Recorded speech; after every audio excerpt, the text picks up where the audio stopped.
तिकडे नाशिकमध्ये हिंदू समाजाने पुकारलेल्या बंदला हिंसक वळण लागलं तर आंदोलकांनी दुकानांची तोडफोड केली आहे। दोन गट समोरासमोर आल्याने तणावपूर्ण परिस्थिती निर्माण झाली। मोठ्या प्रमाणावर पोलिसांचा बंदोबस्त तैनात करण्यात आलाय। तर बांगलादेशातील हिंदूंवरील अत्याचाराच्या प्रकरणी हिंदू समाजाने बंद पुकारलेला आहे। मात्र नाशिकमध्ये हिंदू समाजाने पुकारलेल्या बंदला हिंसक वळण लागलं। आंदोलकांनी काही दुकानांची देखील तोडफोड केली, त्यामुळे तणावाची स्थिती निर्माण झालेली होती। सध्या पोलिसांचा कडेकोट बंदोबस्त या परिसरामध्ये ठेवण्यात आलाय। मोठ्या प्रमाणात पोलिसांचा बंदोबस्त असून बांगलादेशातील हिंदूंवरील अत्याचाराच्या निषेधार्थ हिंदू समाजाने मोर्चा काढलेला होता।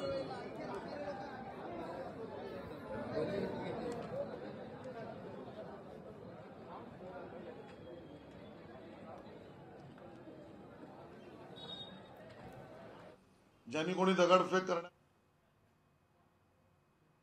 कायदा सुव्यवस्था कोणीच हातात घेऊ नये। ज्यांनी कोणी दगडफेक करण्याचा प्रयत्न केला असेल, सुरुवात केली असेल, त्याच्यावर कठोर कारवाई झाली पाहिजे। आणि इथे सकल हिंदू समाज मोर्चा नाही काढणार तर कुठे काढणार? त्यामुळे सकल हिंदू समाज आपली भावना व्यक्त करत असेल आणि तो करतोय तर त्याचं स्वागत आहे।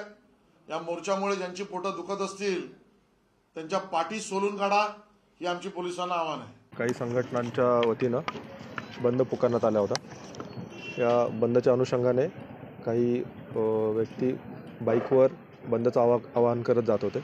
भद्रकालीमध्ये त्यापैकी 4-5 बाईक आल्यानंतर या ठिकाणी तणावसदृश परिस्थिती निर्माण झाली होती। परंतु अशा प्रकारची परिस्थिती होऊ शकते याचा अंदाज घेऊन यापूर्वीच सर्व ठिकाणी बंदोबस्त नेमण्यात आला होता। या घटनेच्या अनुषंगाने काही अफवा पसरण्यात येत आहेत, परंतु स्पष्टपणे आम्ही सांगू इच्छितो की कुठलीही तोडफोड किंवा कुणीही इंज्युअर्ड असा कुठलाही काही प्रकार झालेला नाही आहे। तणावसदृश परिस्थिती निर्माण होत होती, परंतु वेळीच परिस्थितीच्या ठिकाणी पोलीस हजर असल्यामुळे सर्व तणाव निवळला आहे आणि परिस्थिती शांत आहे।